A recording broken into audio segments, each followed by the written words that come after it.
Okay, good afternoon. And so my presentation, in a sense, is a natural following up to what you heard before this afternoon, but also in the morning. So the title is Active and Healthy Aging. And where is this coming from? As you can see, there are two logos. One is Foscari University, which is my university where I teach. And the other one is Spoke 6 Age ET, which is this large effort of an Italian project funded by the funds which are PNRR funds, which was all about aging.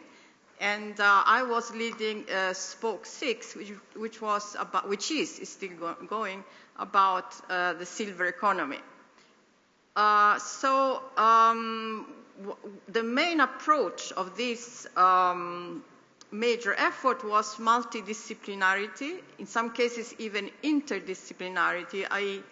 talking with a language which can be exchanged easily. So the general motivation is very clear. We need to understand the consequences of the demographic transition for society at large, but especially for older people.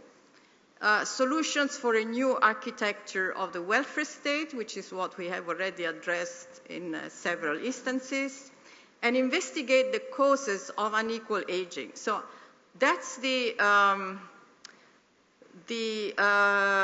line that has been through all the presentations today, and it is intentional that we stress the unequal aging aspect of this presentation as well.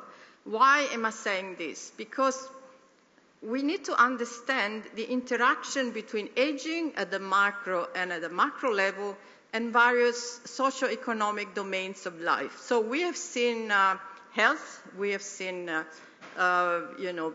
being lonely or different arrangements, demographic issues, but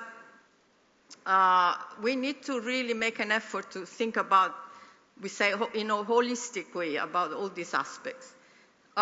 We also need to take a life cycle view, a life course, someone would call it, of the decision-making process of individuals, households, because these, we have seen already several examples. If you decide to exercise age 10 and you're not an obese child, that has consequences later on in your life.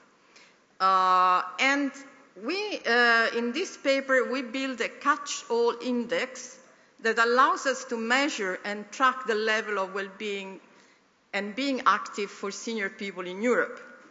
Now, I call it a very rough measure of utility. Now, I know this, the economists in the room will be horrified by this, by my saying this is a measure of utility.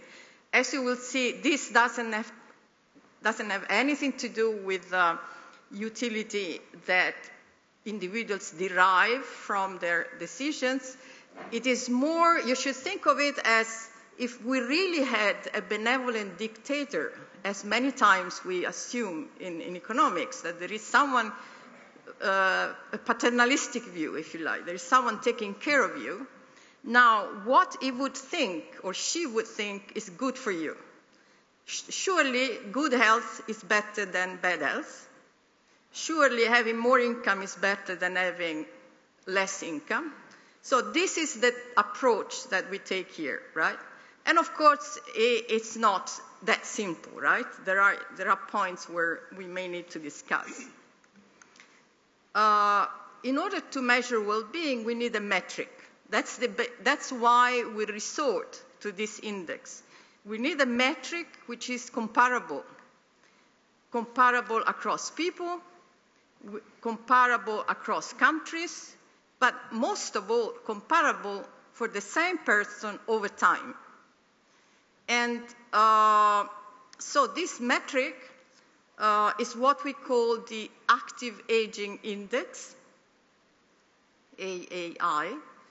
And it comes from a long story. We're not the first to discuss this concept.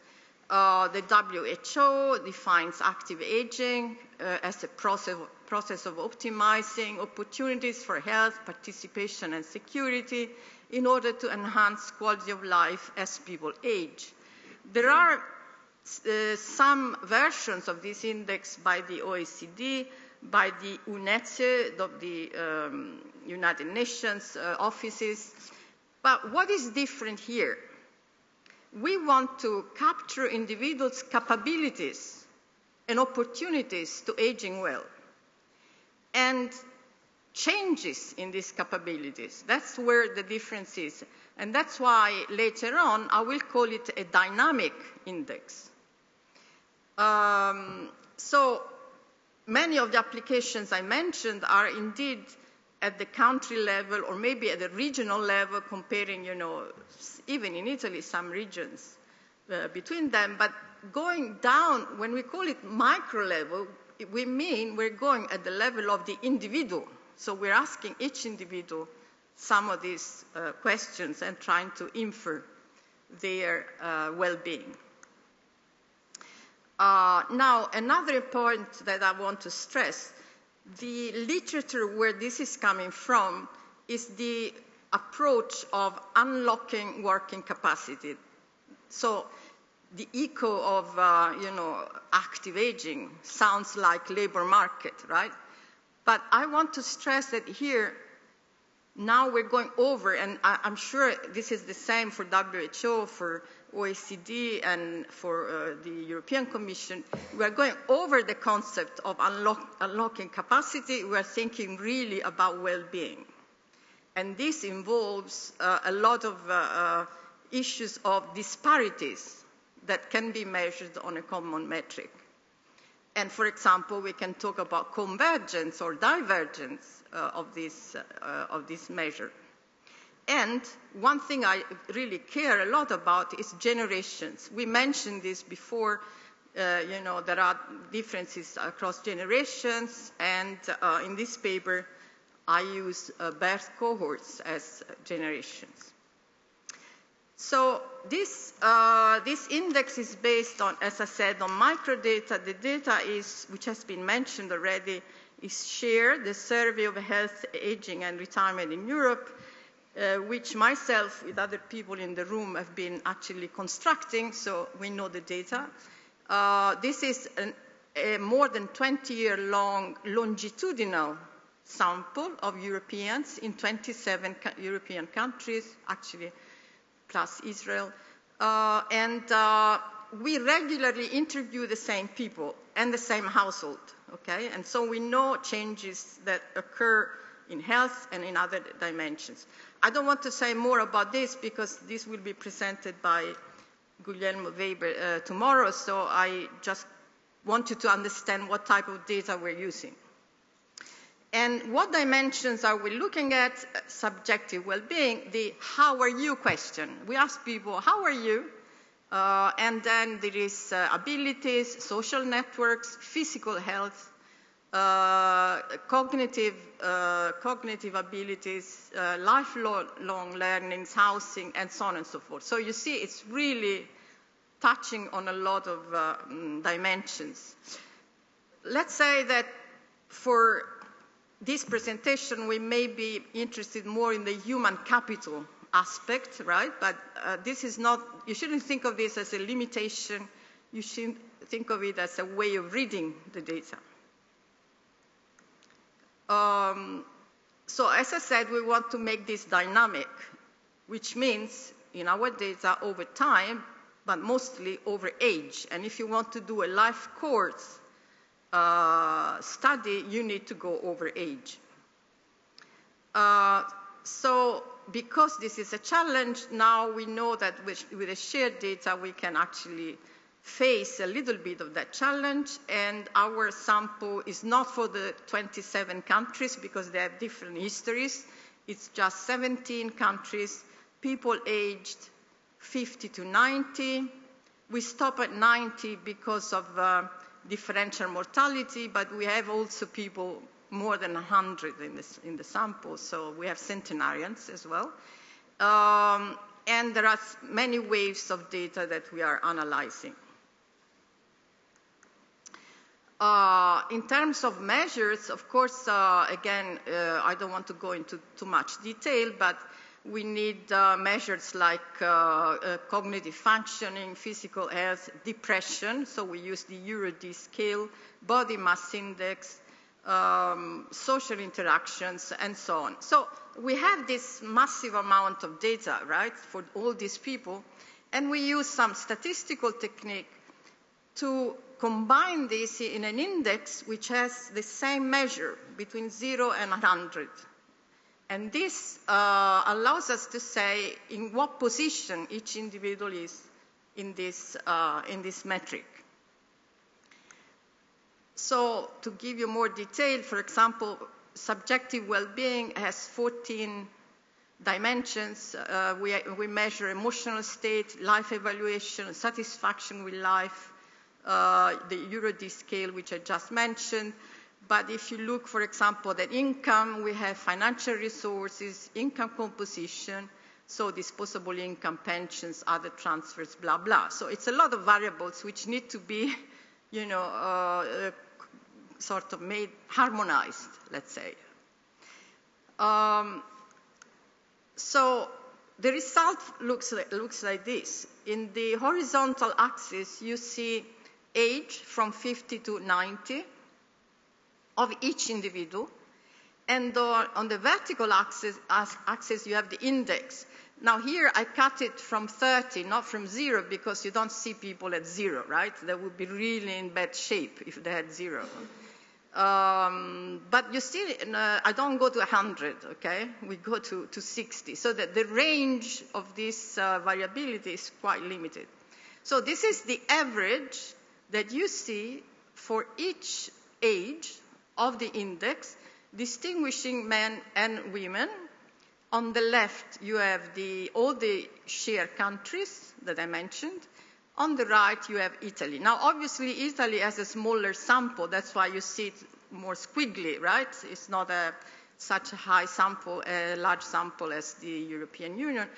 But the first thing you see is that Italy starts more or less the same age as the others, but it goes down much, much more than the European Union at large.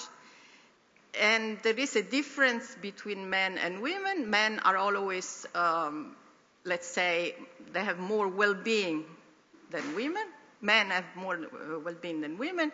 But again, it's hard to see, but I can assure you that for Italy, this is more dramatic, okay? There is larger difference between, large gender differences in Italy than in the rest of Europe. Okay, so the question now is good. This is something we probably knew already, so what's in it? Well, you can start unpacking a little bit of this story. For example, here, again, is over age versus Europe in another sort of, to convince you that the differences are larger than in Italy than in the rest of the countries.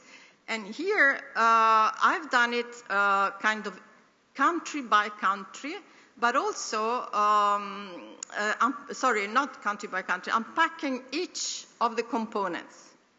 And this is a very interesting exercise if you think about it, because look at, for example, subjective well-being has this, behavior until age 70 is pretty flat, and then it goes down very much. And this is also the behavior of ability, for example, or physical health, right? You see physical health and subjective well-being are very close as in terms of pattern, and that's something we know from much of the research we do. The how are you question is a good way to proxy the health of people. But for example, something that we are still investigating and may seem puzzling is the effect of income, which looks like flat over age, right? So that's, I can assure you that if I show you the countries, that's not the same, okay? In different countries, income has a different behavior. I told you that I'm interested in cohort patterns, and so you see here that younger cohorts, which are the dark color, sorry, the colors are not very well distinguished here, but the oldest cohort is the green line, which you can see because it gets to age 90. It's the only cohort which gets to age 90. So, you know, you would expect that younger cohorts perform always better than older cohorts, but if you look at, for example, men age 65, you know, the red one is on top of the blue one. So this means that it's not obvious that younger cohorts do better than older cohorts, and that's something we know already from other research. And this is what I like most about this index, the way we do it, because thanks to the fact that we have this index measured person by person over time, we can really do the distributions, right? And the distributions are interesting because you go beyond the average value. You can see the tails of the distribution. For example, if you look at values like 30 or 40, the density changes a lot. You have more concentration in Italy, for example, than in other countries. Or you can see many of these characteristics.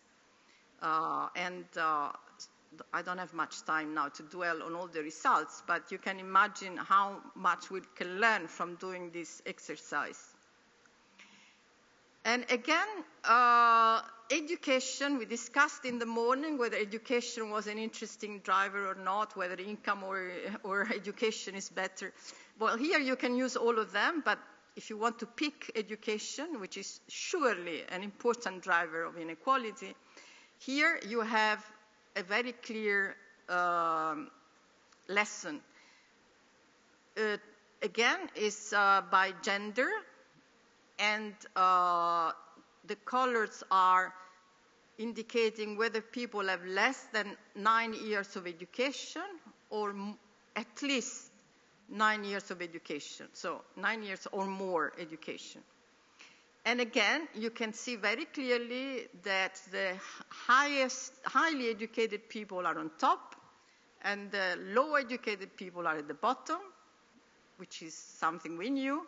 The gender differences stay there even more. So you may have highly educated men with a huge difference vis-a-vis a low-educated woman. Yeah, many, many points of difference in the index. And again, if you look at Italy, this gap is widening. And so if you want to compare each country with the average, you can do it also here in a sort of nice way. And so you may say, well, but here there is a lot of stuff going on, so I don't know exactly what is doing what. If you want to be more sort of econometrically sound, you may do regressions, and here the line at 0 is like the average case, and if you are on the right, you are more, and if you are on the left, you're less.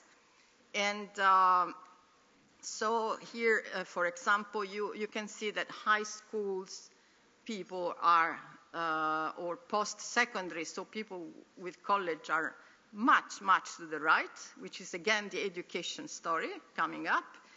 Everything else being equal. So that's the strength of this kind of evidence, right? And there are other variables you may be interested in. For example, we discussed about the effect of being alone. Well, if you see single is much on, did I say left before? I meant right. Single is much to the left, and Italy is worse than the rest of Europe. So single people in Italy are, facing much harder time in terms of well-being. And finally, if you want to do a more macro type of correlation, now this is not like the Preston correlation which was shown early this morning by Paul Bingley. This is life expectancy from the life tables crossed with the aging index, or GDP per capita in US dollars crossed with the aging index.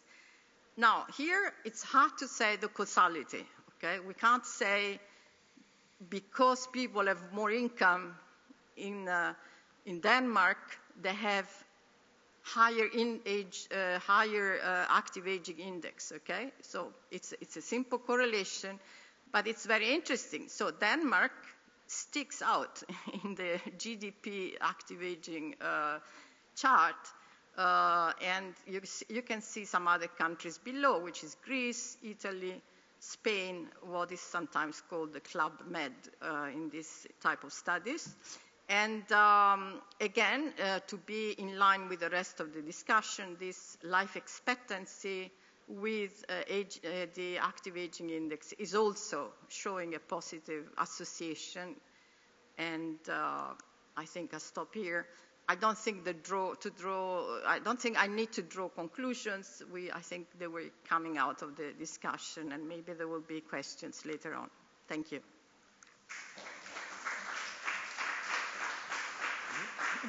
Thank you.